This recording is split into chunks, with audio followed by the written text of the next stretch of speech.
collectively amplify our ability to solve the biggest problems facing people and the planet. We do this by offering avenues for staff at all levels to collaborate and co-create with other incubators and accelerators across the Global South.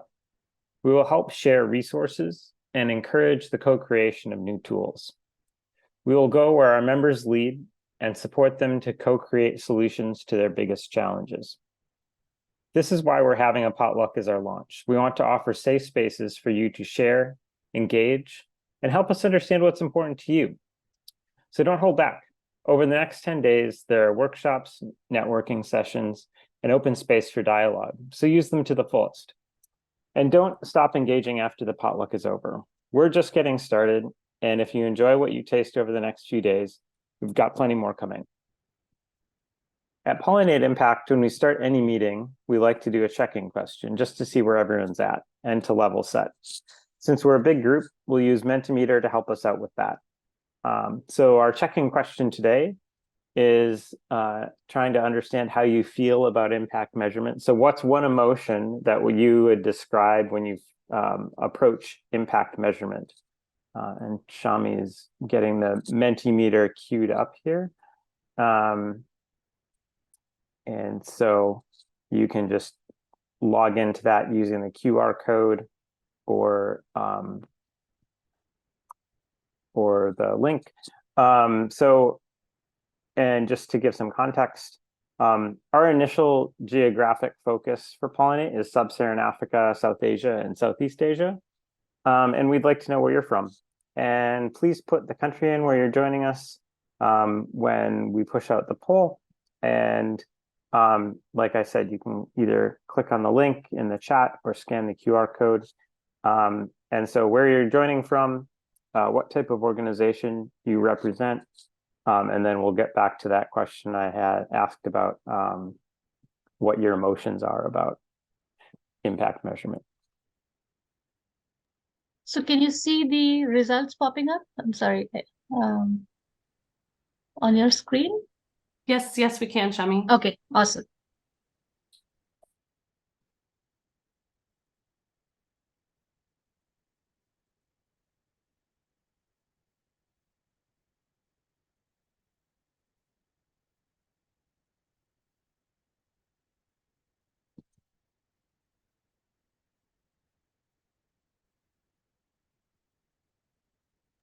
And Shami, I think we'll need you to move to the next slide for us to answer the next questions that Paul has mentioned, but this is really, the word cloud is really filling up, which is awesome.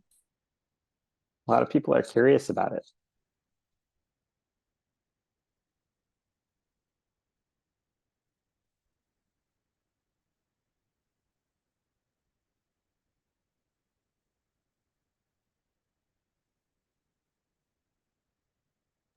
And for those who just joined, we just have a couple of check-in questions to get us going, to know where everybody's from and the type of organization you're with, and how impact measurement makes you feel.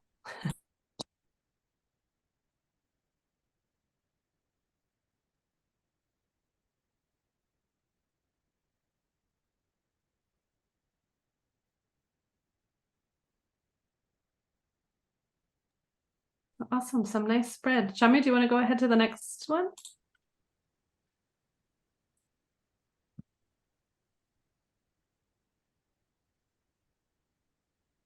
Okay. So the next question is just what type of organization you would describe yourself. It'll help our, it's just good to know who's in the room and who's really interested in the topic.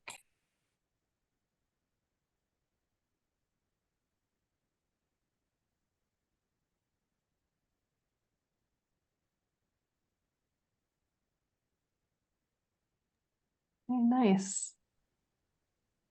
Nice, we have a few academic institutions, which is cool. And then of course, quite a few incubators and accelerators, some entrepreneurs. I'm curious if you said other, let us know in the chat what your other category is. We can be more inclusive in our polling for the next one if you feel like you didn't fit in any of those categories. But yeah, Paul, back to you. Yeah, Yeah, it's great to see everyone today, and great to understand kind of who's here joining us, so we can kind of tune the session to that. And with that, I'm going to turn it right back over to Ariel, who's the chief convener of Pollinate Impact, and she's going to be moderating the session today. Awesome. Awesome. Thank you so much, Paul. And we are having a really bad storm here in Nairobi, so I'm hopeful that my power doesn't go out in the middle of this, but I have a backup laptop here. So thanks so much, everyone, for joining. As Paul said, my name is Ariel Molino.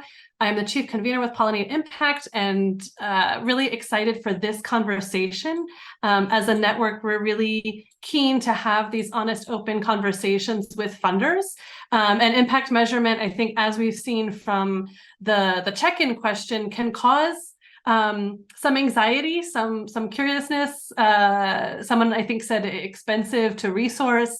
And that's really the conversation that we want to dig in today. So to walk us through this conversation, we have some great folks. And Shami, maybe if you can help me pin these folks as I introduce them. We have Vineet Menon, who is the Manager Development Impact with British International Investments, formerly known as CDC, I think, but Vineet, I'll let you correct me there. We have Maithili. She's the Associate Sector Lead for Agriculture and Climate Change with Vilgro Innovations Foundation. And we have Paul Hamlin, who is a Grants Management Specialist and Program Officer with the USAID DIV program. We were supposed to have Benjamin join us from the Tony Alumelu Foundation, and he sent his regrets. He had gotten pulled into a last-minute assignment earlier today. So unfortunately, we won't have him with us. But we have a great audience here, and I would really welcome everyone to please put your questions in the chat as they come up. We really want to make this interactive. We have a few questions that we want to ask this panel, and we really want to have a very honest and open conversation. We know this is a very difficult topic, and we want to make it really relevant for you, and we want to answer and clarify any thoughts that you might have. So maybe the first quick kind of rapid fire, maybe in 5 words or less to all of you, is what is your response to that check-in question around the emotions that people had put? And Shami, I'm not sure if you could pull that back up on Mentimeter, if that might help, but there was some positive sentiment, there was some anxious sentiment, there was a sense that it can be expensive and requires a lot of investment. So maybe, ladies first, maybe Maithili, we can start with you, and then we'll go to Vineet and Paul. But just, yeah, 5 words or less, what's kind of your reaction to this check-in question from our audience? I resonated with a lot of the words. I was a little surprised with optimistic and hopeful. Usually, at least I'm on the side of the spectrum that is usually anxious or worried because it's going to be a big task to do. But I'm glad that some people also think of it optimistically. 5 words. Okay. Okay. Thanks, Vineet. Thanks, Ariel. I was surprised with 3 words here: rigorous, complex, and one more. Where was it? Intense. Yeah. So surprisingly, there is a lot going around in impact measurement, talking about how difficult this is, but probably we are here to talk about how things can be done in an easier way, and I hope Great. that's also Great. So if you were any of the people in the room who said either optimistic or, Vineet, which was the words that were interesting for you? Intense? Rigorous, complex, and intense. Rigorous and complex. Then you can explain in the chat, maybe, if you want to share any more. Paul, what was your quick reaction to this check-in question?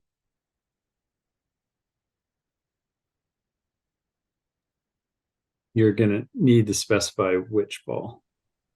Paul Hamlin, sorry. Yeah. It's great. I also have some mixed emotions about this topic from our perspective. And I know it gets an awful lot of attention in the development community. So I'm not too surprised by a lot of these comments, but as we get going in the discussion, I'd love to discuss them more. Great. So kind of as to be expected. Well, thanks, Shami, also for pulling that back up for us. So maybe Vineet and Paul Hanlon, we'll start with you. And I mean, happy to, for whoever kind of wants to go first, can you give us a brief sense as to why impact measurement is so important for your particular organizations? Yeah, let's just start there. Why is it so important for you from your perspective? And Paul, do you want to take the first step? Go ahead, Vineet.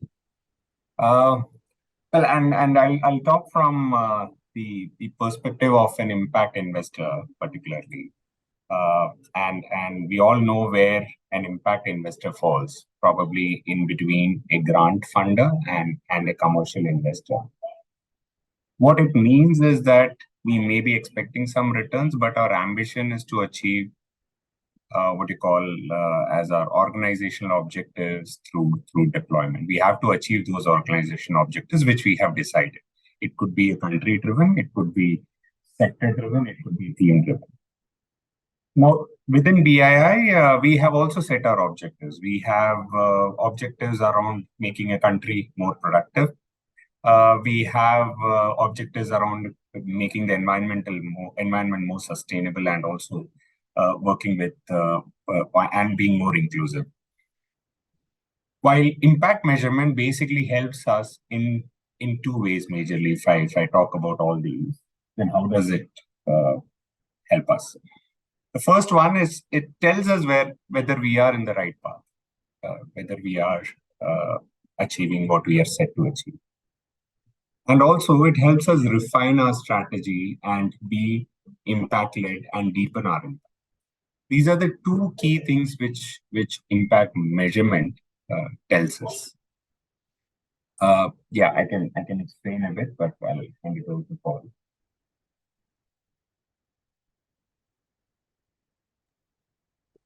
Yeah, so before I dive into my own comments, I do need to give the official disclaimer. I do work for USAID as a program officer and effectively a grants manager. I am speaking to you today on the clock, so I am in my professional capacity. However, I do not represent the agency. I'm not the administrator herself. And the views I express are really my personal and professional ones gained from my experience and my work. But I don't actually represent the views of the USAID or the US government. And I say that every time I attend one of these. So it's not that I'm couching what I'm saying or finding it out for myself.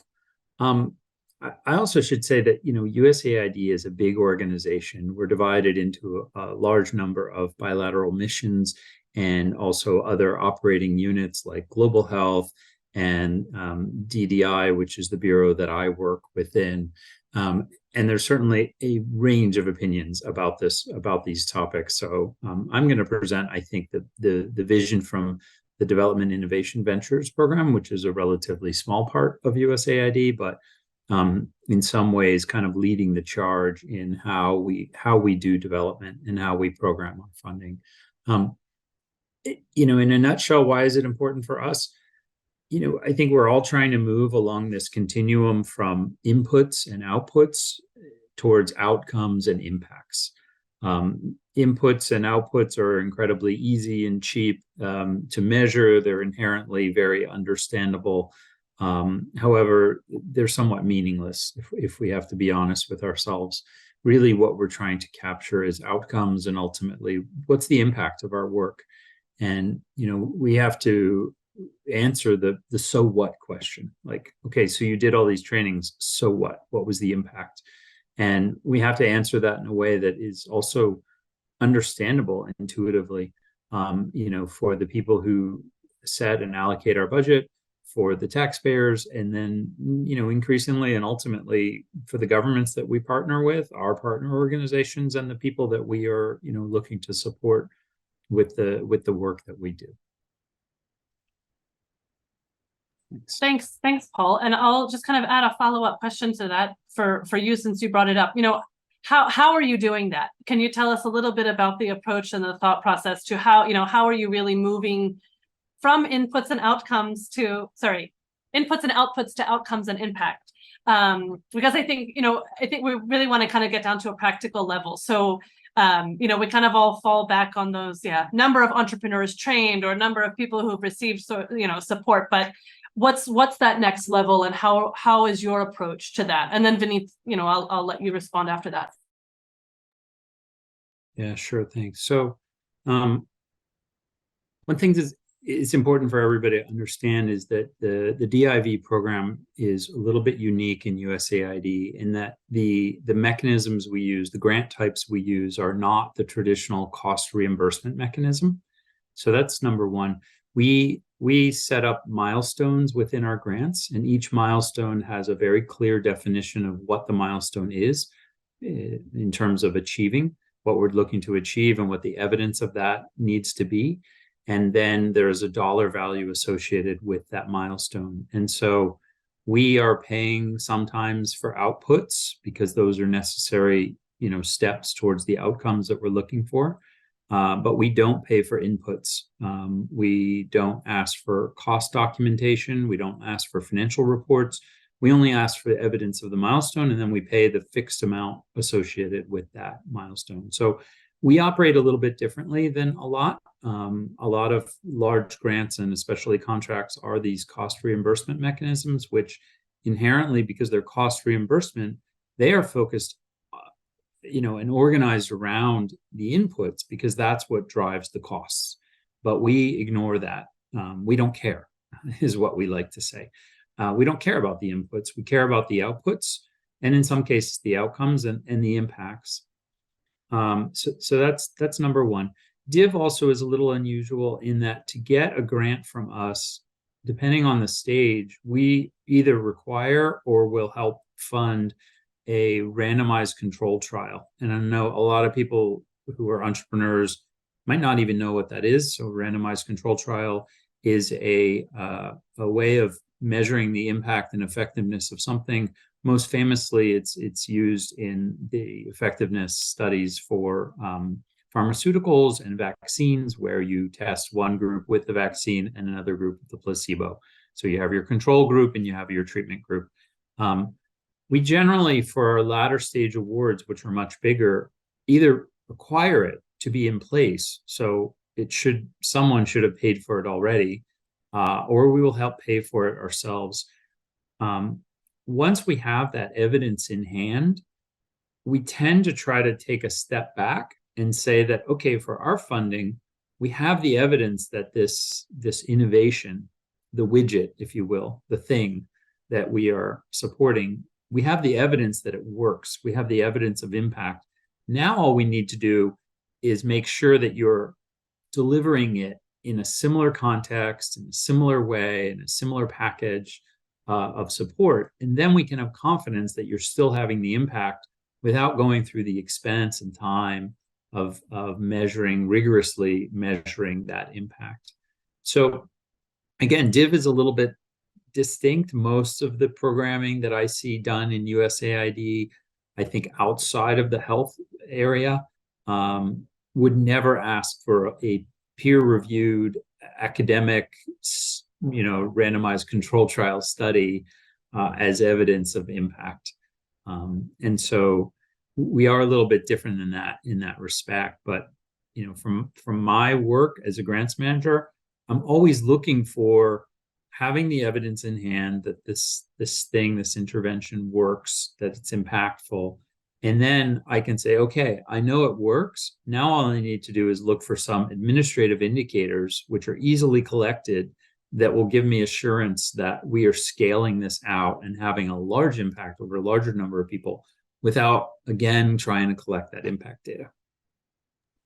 Great. Vineet, anything you want to add to that? I'm also seeing from the chat around some comments sort of resonating with this, that how do you get from measuring those indicators to actually knowing that it's impactful?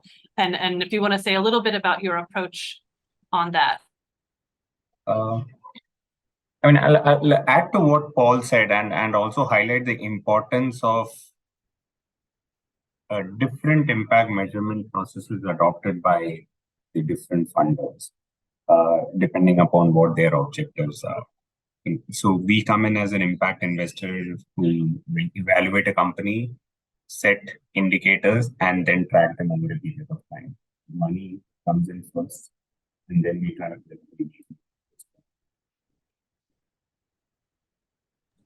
but the way we approach. Sorry, we can hear you. We lost your audio for just a second, but go ahead. Okay.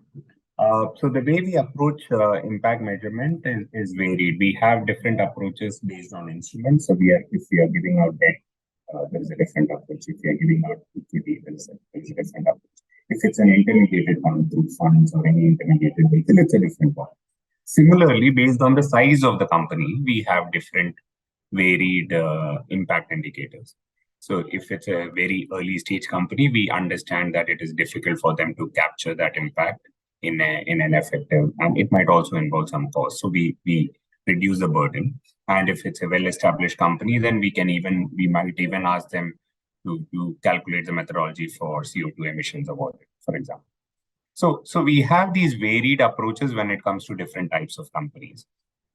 And what we do is we develop and agree upon a monitoring plan before we invest in a company, along with the person who's managing impact, along with the programmers. We sit and decide whether this is ethical, this is measured.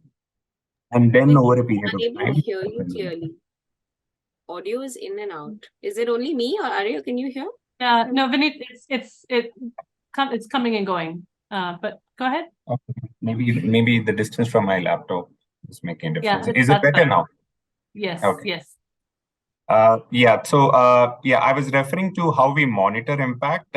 We have a quarterly assessment of all the impact which is carried out, and this is largely on what the companies report to us. And then we also conduct a ex post, which is 2 years after investment, to see whether all the impact envisioned has been achieved or not, or at least is it in line with achievement.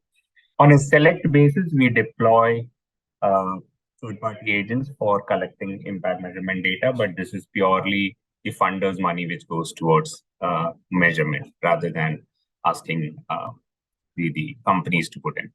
Yeah, so a slightly different approach than what Paul mentioned. Okay, great. And Maithili, I'm going to come to you next, but I just want to ask quickly and kind of cut to the chase here with you guys. You know, one of the biggest challenges that we've heard from incubators and accelerators is the burden of impact measurement. And I think we also saw that in the check-in question. You know, it requires a specialist team. Talent is another major issue that a lot of incubators and accelerators are facing. And it requires resources to invest in proper impact management, right? So, you know, how do we fairly balance the expectation of funders with the capacities of incubators, accelerators, and the entrepreneurs that they support? So Paul, do you want to take that first? Yeah, sure. At least for me, I recognize fully that a lot of innovators and entrepreneurs are not impact measurement specialists, nor should they be. I agree with Vineet that if a donor wants hardcore impact measurement, they should be prepared to pay for it and not ask that of their investees or their grantees. Each funder needs to also decide for themselves what level of impact evidence is sufficient for them. I used to work for a large microfinance network. I guess it's a matter of public record on my LinkedIn profile, but we were working very hard to rigorously measure, at a minimum, measure who we were working with in terms of, customers, and in terms of their poverty levels. And then ultimately we were working to see if we could move the needle, if we felt like we were not reaching enough low-income individuals or vulnerable or poor. And surprisingly, most of our investors, most of the people who lent us money, that was far beyond their expectations Most of our even impact investors were satisfied that we were lending in rural areas in relatively poor countries. That was enough for them. And so I think you also have to make sure you align what the needs are and what the strategies and the objectives of all the parties. The other burden question, or another dimension of this burden question is an interesting one that, a lot of times when we talk to applicants to the DIV program, these are organizations or individuals who have not ever worked with USAID before, or maybe even other donors before. And so they're not accustomed to all this terminology and language and focus on M&E and monitoring and, adaptive management and all of these different terms and phrases. And sometimes I've even entered into conversations where, especially with like purely commercially oriented entrepreneurs, they say, well, we don't have an M&E division. We don't even do M&E, and what they mean is we don't call it M&E, but every organization does monitoring and evaluation of their own programs, right? If you work for a good example is, when I worked for a microfinance institution, we had nobody on our team working in an M&E department or M&E capacity. That didn't exist. But we had data all over the place. We were constantly talking about all of the indicators of our loan portfolio and portfolio quality and repayment rates and disbursement rates and outstanding loan portfolio. We had statistics like you wouldn't believe. And we had them in real time for every branch, every loan officer, every client. That is M&E. And so my point there is that sometimes donors especially, I think, are kind of guilty of this, that we're so accustomed to speaking in our donor vocabulary and, in the development world, that we sometimes fail to understand what our grantees or the people, our partners, what they're thinking about, what they're worried about, what they use for their own internal management processes. And what we try to do, or at least I try to do, is align. These are the indicators that I have to feed the beast of USAID. I have to report on number of beneficiaries, number of women, number of men, number of youth. And here's the entrepreneur that I'm working with. And how can we align those easily so that we're satisfying their needs and my needs, and we're not incurring a lot of time and money and expense in the process?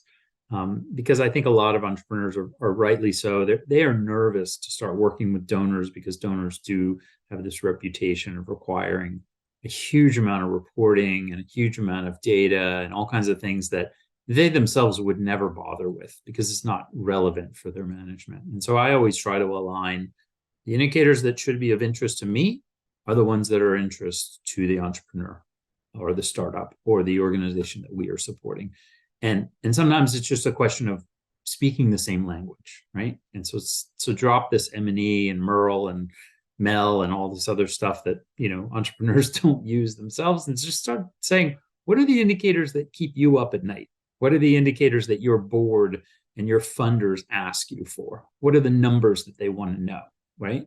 And then usually we can find that there's plenty of common ground there. It's just that we talk about it and we think about it so differently that sometimes it becomes a barrier and gets in the way.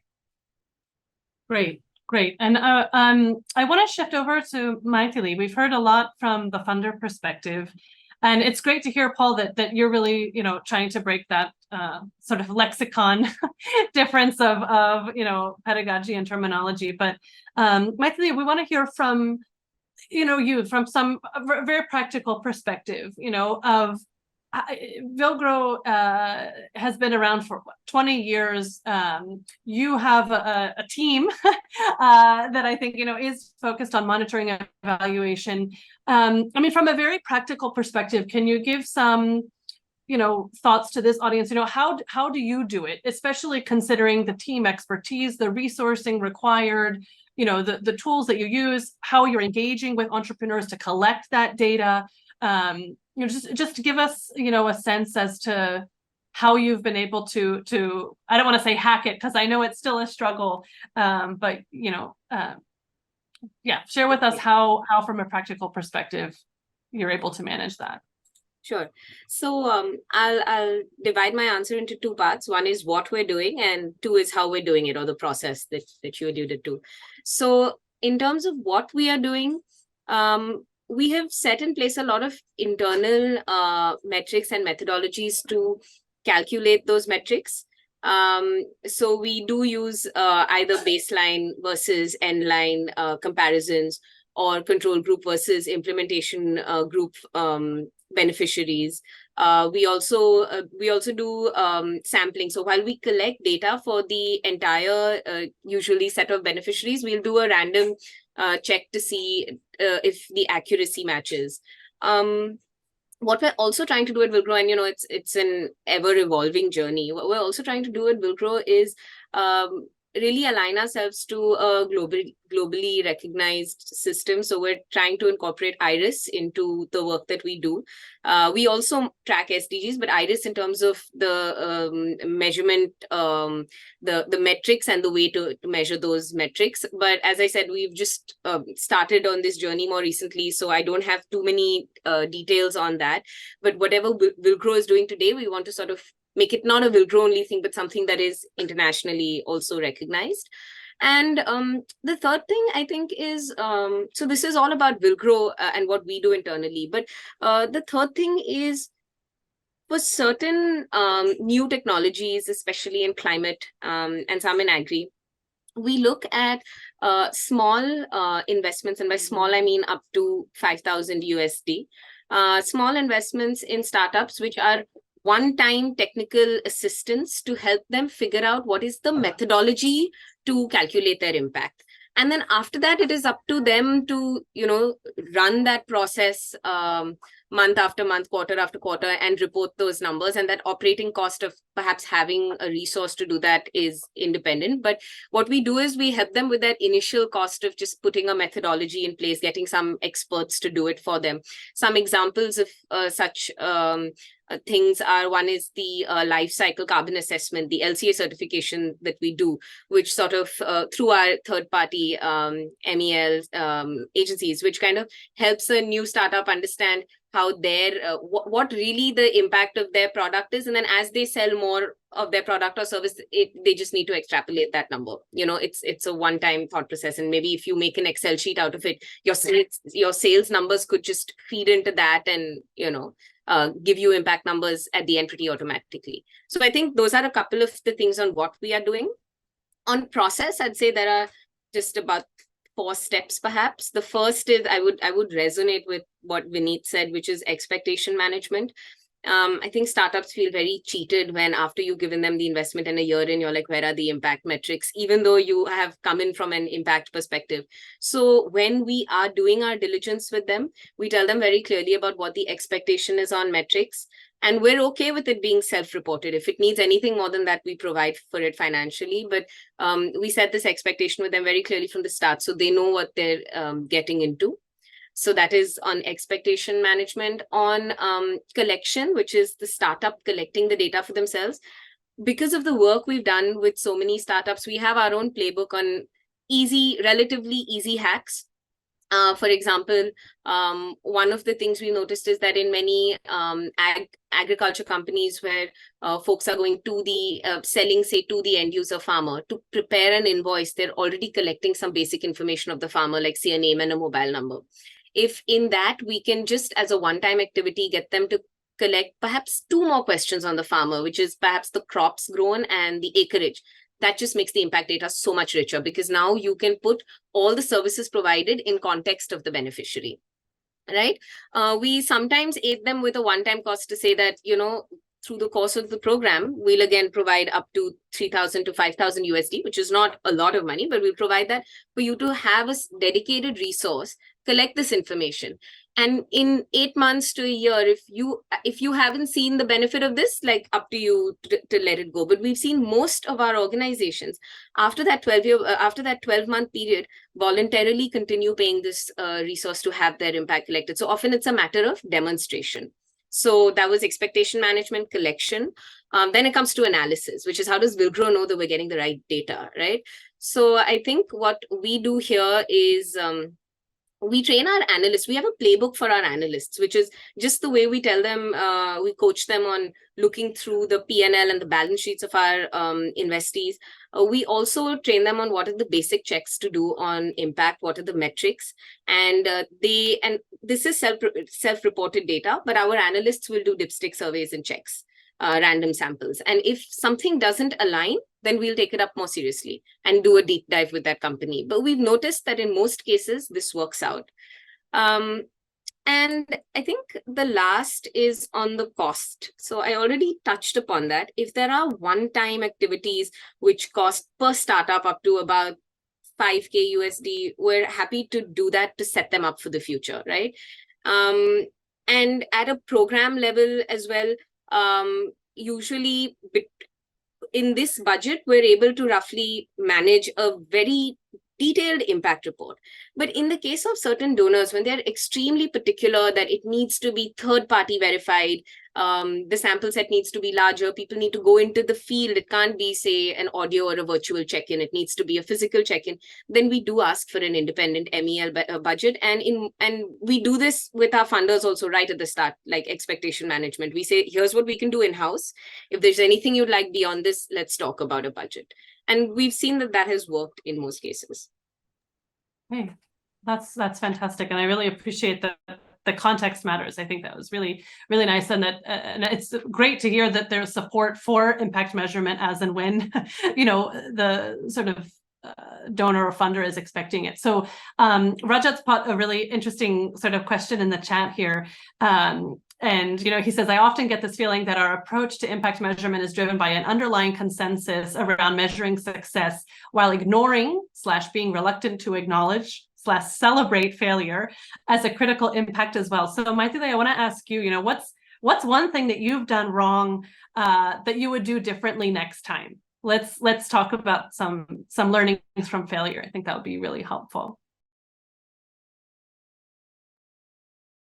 I think what we did do wrong and we're trying to avoid going forward is, I feel with new technologies, often we don't know the process ourselves, and then our teams are internally struggling to find out international standards and ways and means in which we can help these startups hard code their impact, and we've done it in the past, and I think it's not been a great ROI of time, and I don't think that it has been necessarily well accepted by say follow-on funders, because they want something that's more market accepted. And that is why we've brought in this sort of budget, and we've kind of identified these, at least in every sector, we're trying to identify a few certifications, methodologies that could work across the board and be universally recognized. So I think we're trying to, but having said that, we may not have a methodology for every innovation. So we're figuring it out as we go. Okay, great. And Maithili, you mentioned, that you do some assessments and if dipstick studies, and if things sort of seem off, that you might dig into it. I'll open this up to any of the three of you who want to take this up. Again, we want to have a real conversation. And if incubators and accelerators, ESOs and entrepreneurs need to report the metrics to keep attracting the funding, they're going to find the number somewhere, right? So, we know that the cooking numbers can be a very real problem, and whether you call it greenwashing or whatever you want to call it, we know that this can happen. So how do you know whether the metrics that are being reported are genuine? How do you know that metric is real and the impact is real? Anybody who wants to chip in? I can go first. Quickly, I should be honest here. I should admit that greenwashing does exist, and you do have people coming in and claiming impact, which is not on ground, which is never achieved. But as funders, we have different methodologies to assess what is real. We may not be 100% accurate, but at least we are somewhere there. So we broadly undertake assessments at 2 levels, if I remember correctly. The first one is the due diligence process before we put in money. there is an extensive due diligence which happens about the company, in which we assess whether the methodology which Maithili was referring to, whether the methodology is correct, whether the number of people who they are reaching. So we have this triangulation purpose exercise in which we identify different sources of information and try to assess whether it is correct. The second one, being an investor, we also have benchmarks of other companies. A similar sized company, whether they have grown so much, whether they have been able to mitigate so much CO2 emissions, whether their products have sold.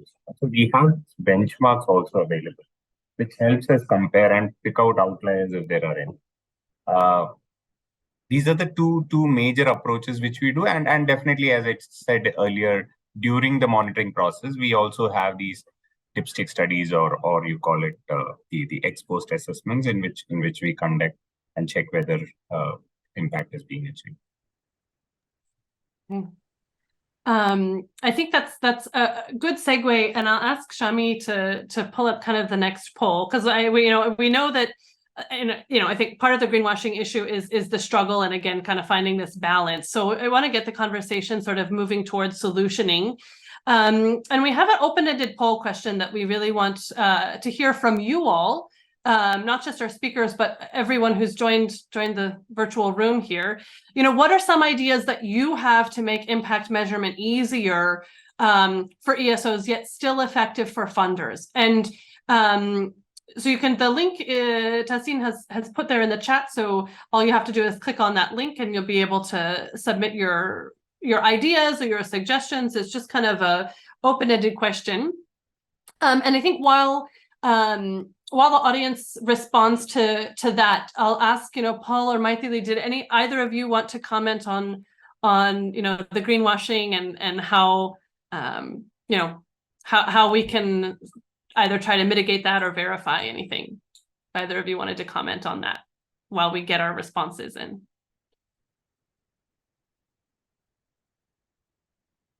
Paul, I might volunteer you. Have you had any experience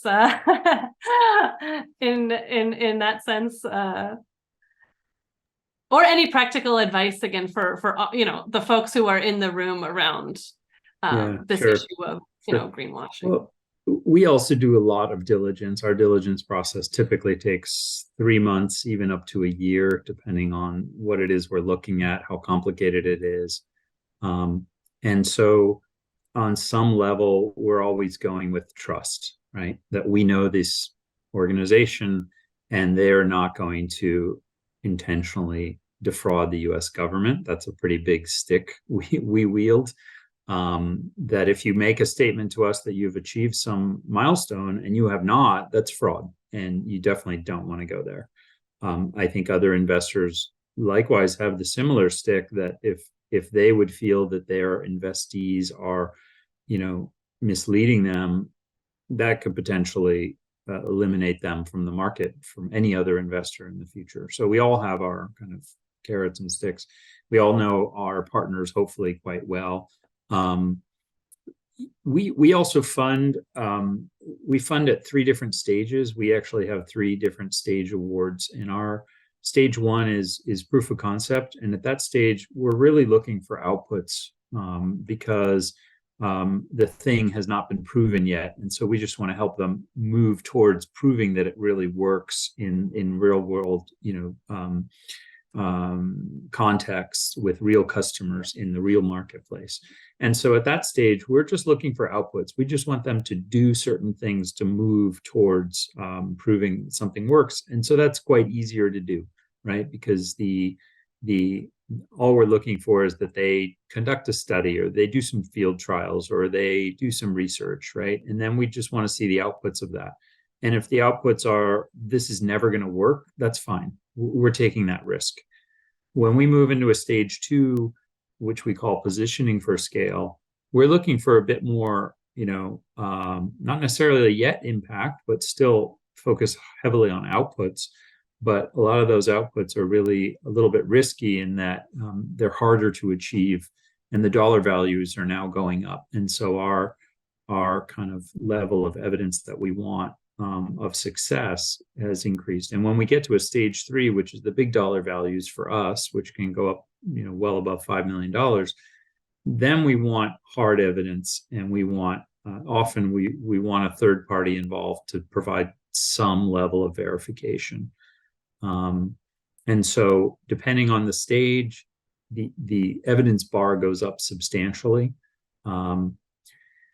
We have also, there's a lot of talk about results-based financing, and probably every single one of our grants actually is a results-based financing, because the results are what the milestones say they are. And so you achieve the results, we finance you, we pay you. You don't achieve the milestone, we don't pay you. It's very simple, very black and white. And we have engaged actually in a development impact bond and some other results-based financing structures, which put a lot of risk and a lot of responsibility on our grantee to achieve the results. And those results are often heavily verified, sometimes too heavily verified, in my opinion.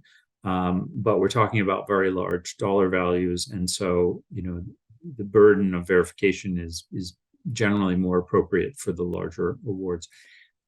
A practical advice I have for a lot of people submit applications to DIV.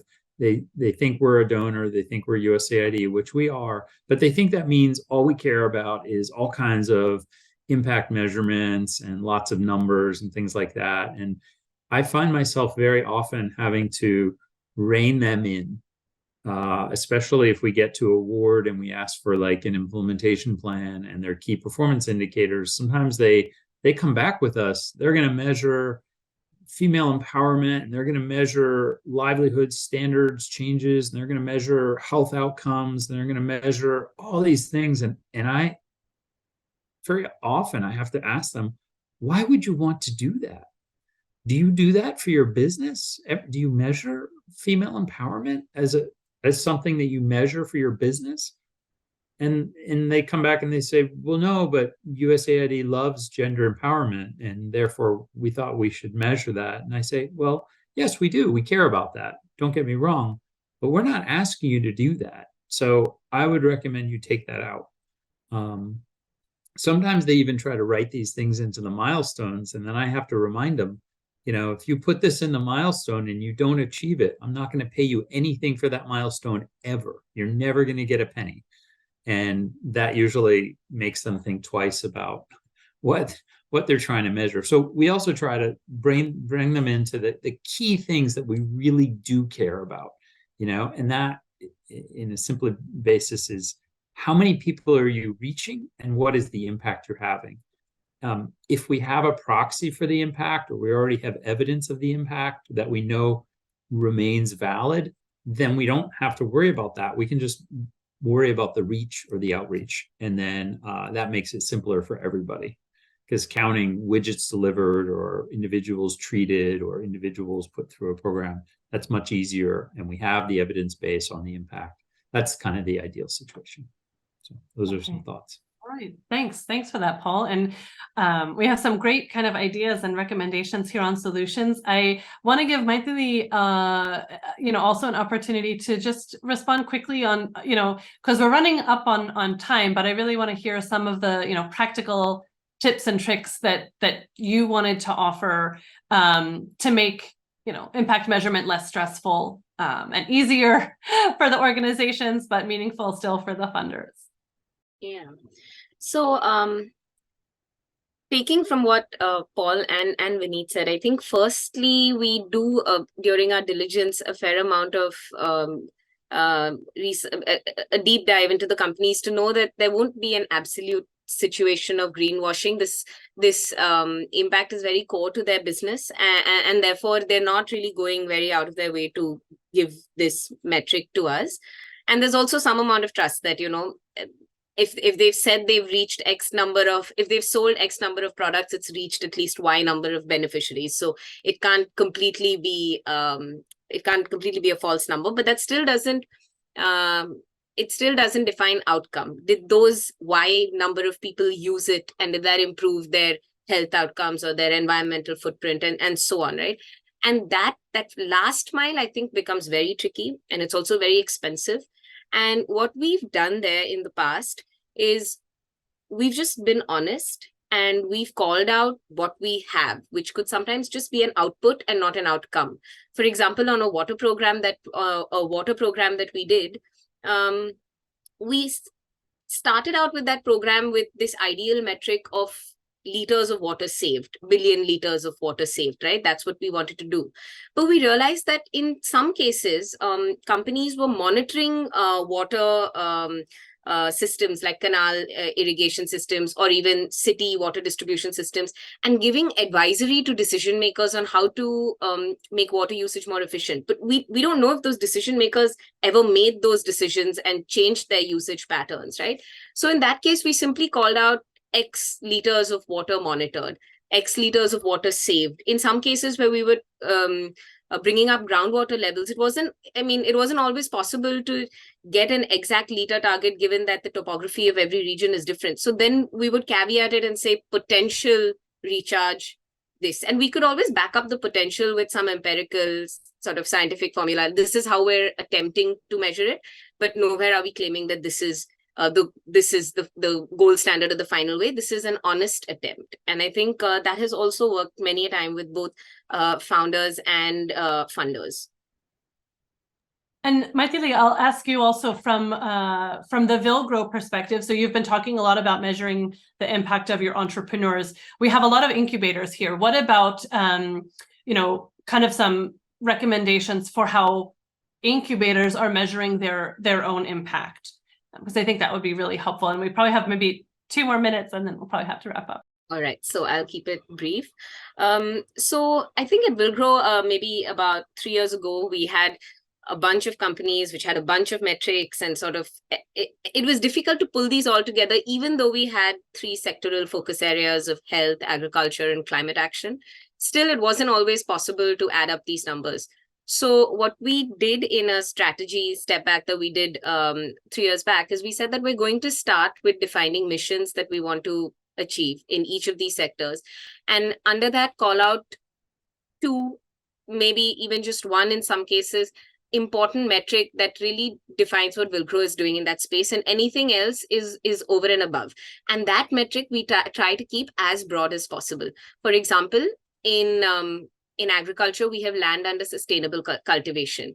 This could be differentiated as organic, IPM, where you use less pesticide, reduced use of water. I mean, there's so many ways in which you can affect land sustainability. So we have those like a double click or a drop down that, okay, here's what this number breaks down into, but we've made sure that all our numbers can now be rolled up into sort of 1 big number or 2 big numbers per sector, which has really helped us in the way that we communicate our story and our impact. And that's a great first conversation, say, with a funder. And then if the funder is interested, they will anyway ask you for the double click. And then you have that opportunity to give them that flavor and depth of your work. That's fantastic. And what I love is we've heard a lot of, if I look at what, the ideas on the screen, listen to the end users. I think we heard that from Paul, what are you already measuring as a business or an organization? Maithili, you were just talking about, having a standardized metric, and it looks like now that's what you rolled up with your organizations. We are coming up on time, but I think our speakers might have a few extra minutes at the end. So if anybody wants to stick around and have a quick conversation or ask any more questions, you're welcome to. But this potluck, we are not quite halfway through, so there are a lot more sessions to come. Tomorrow is a session on storytelling, if I'm not mistaken. And I see some questions coming in. Great. So stay, hang around, and we'll answer some more of those questions. So yeah, we have more sessions also planned up for next week. And then after the potluck is over, we are definitely not done. So we are going to push out a quick poll to understand how you guys would like to engage with us, especially as it pertains to impact measurement. We know that this is a big pain point for a lot of people, and we would love to continue to have some of these conversations moving forward, and to really help some of the earlier or lesser resourced incubators and accelerators really think deeply about some of these some of these challenges and potential solutions. So definitely let us know on that poll how you want to continue to engage with us. And thanks, Tassin has shared the link to our potluck. All of our sessions are there. And you can always follow us on LinkedIn. And definitely do share out what you learned. We're using the hashtag Pollinate Potluck, and hopefully next time we'll see you bring a friend maybe. So at this point, we would love for everyone to turn their videos on. I'm going to unpin all of us because we've been doing something fun and getting everybody energized. So there we go. I see some familiar faces, but I see familiar names. Salma, Kat, Duncan, Brenda. Thanks. And Jochebed is now our resident expert on the surprise photos. So I see Tapfuma. There you go. Nice. So what we're going to do is we're going to do what we call a surprise photo. So everyone is going to cover their eyes, and I'm going to count down backwards from 3. And you're going to make the most amazing surprise face ever. Okay. So everybody got it? Clear? It's going to be fun. All right, everybody cover your eyes. I'm going to count down from 3. Wait, sorry. Let me go. I need to get my screenshot ready. Okay. All right. So 3, 2, 1, and surprise. Awesome. Okay. Awesome. Thanks for being good sports. And Tassin is going to push out a quick video just to share a little bit more about the network and our journey and where we've come from. And then feel free to stick around after that. We would love to continue the conversation. We have some more questions coming in. So as long as our speakers have some time, we'll answer those before we go. But thanks so much, and go for it, Tassin. It is estimated that more than 7,500 incubators and over 3,000 accelerators operate globally. Social impact incubators play a vital role in supporting and nurturing social enterprises. However, incubators struggle to gain visibility or the credibility needed to access consistent funding, and the incubation industry has yet to achieve recognition as a fully established industry. We often face the same challenges related to things like strategic growth, team management, financial sustainability, etc. Impact incubators lack a space in which they can promote a shared understanding of best practices in their work. 2 of the challenges that I think are really important for incubators to try to overcome are staffing and related to funding. To understand the incubation industry better and to arrive at the best possible solution, we interviewed more than 50 social impact leaders from around the world, including entrepreneurs, incubators, accelerators, funders, investors, and researchers, and here's what they had to say.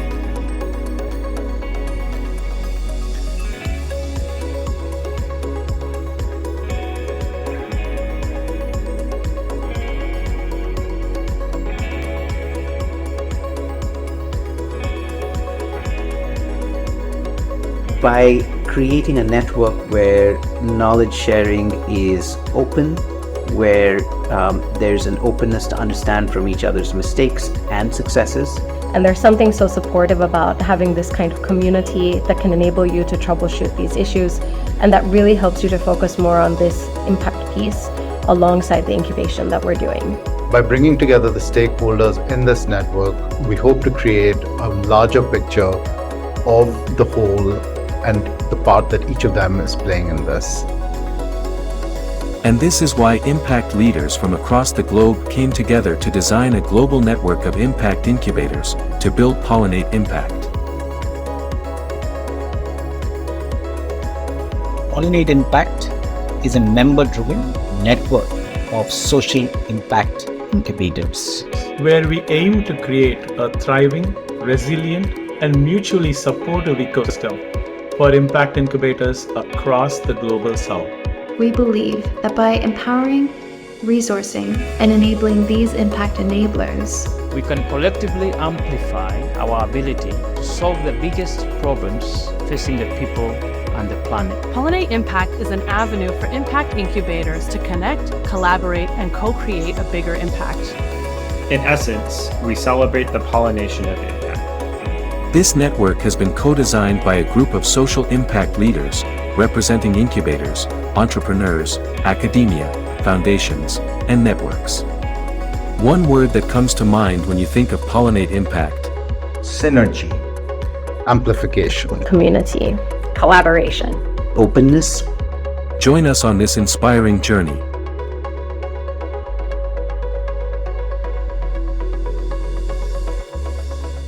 Together, we will solve the challenges facing people and the planet. Great. Thanks so much, Tassin. If our speakers have a couple of more minutes, Joshabed has asked a question, how often should an organization measure impact, and is it wise to continue even after the project is over? Vineet, do you want to take that one? Yeah. How often? Okay, so measuring impact is a continuous process. There is no deadline or a time period there. Reporting on impact is something which the funders and the companies, the enterprises should agree upon. It could be a quarterly one, it could be a yearly one, but that's fine. And answering the last question, let's not consider it as a project. It's basically integrated into the impact social enterprise business model. So it's not a project which gets over in 8 years and then we start targeting the premium segment. It's not like that. Any business model, which is probably today targeting farmers or smallholder farmers, may not stop on the 10th year and start targeting premium retailers. It doesn't happen that way. So the idea is the indicators, the impact, as well as the key mission objective has to be integrated into the business model. And it's a continuous process of measuring and improving it as well. More than the funders or even the incubators, this data helps those enterprises in refining their business model.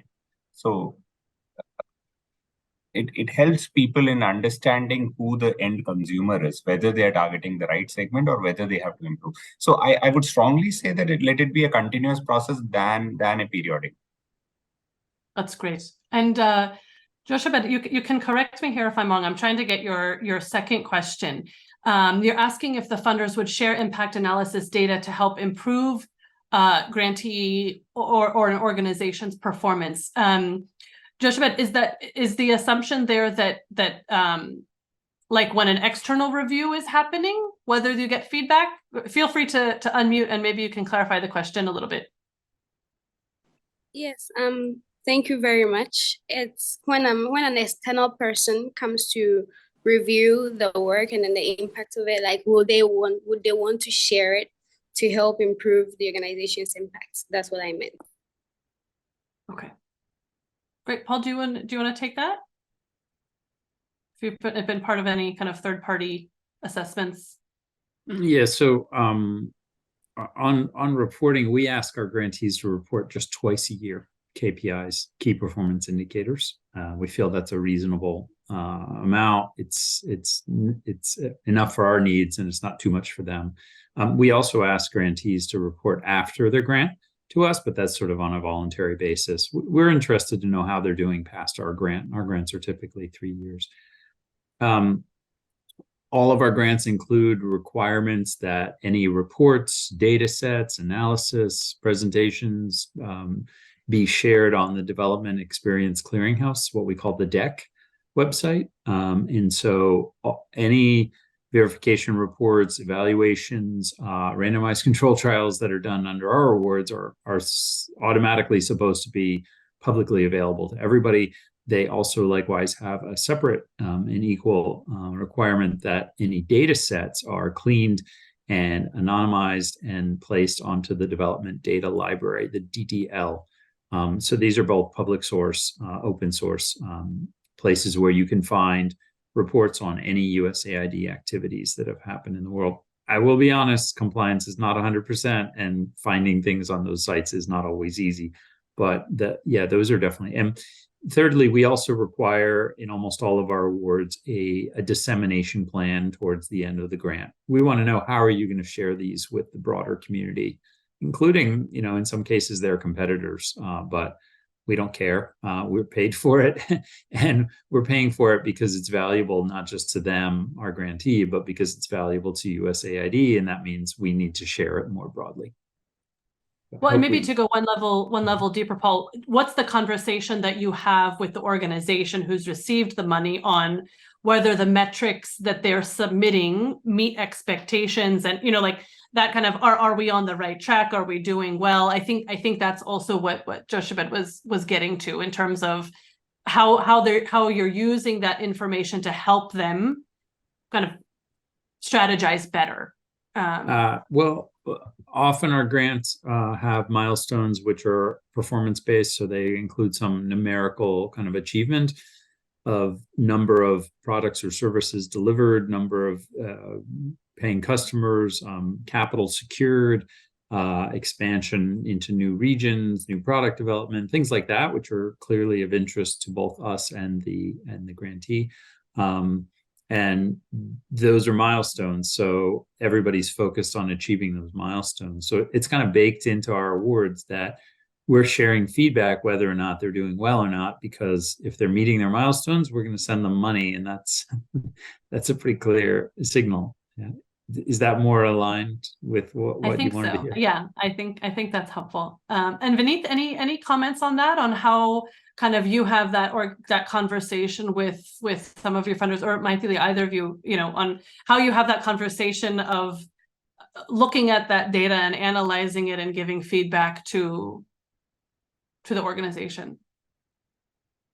Yeah. So as Paul mentioned, while we have a mix of both quarterly, yearly, as well as 6-monthly reporting.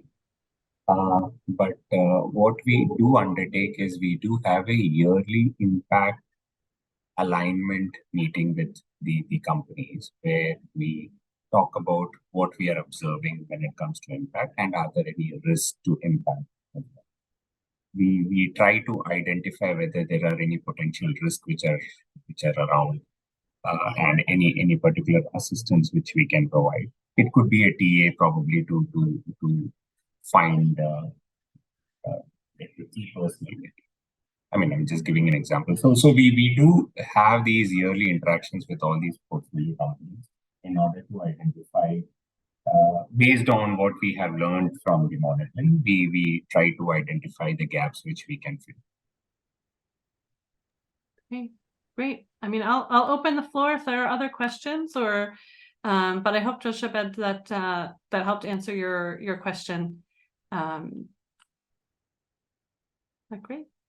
And if there are no more questions, then we can give a huge thanks to our speakers. Thank you, Vineet, Paul, Maithili. Really appreciate your time, and we know it's getting late in India, so thank you so much for staying with us, Vineet and Maithili, and Paul. Thank you for starting our day with us.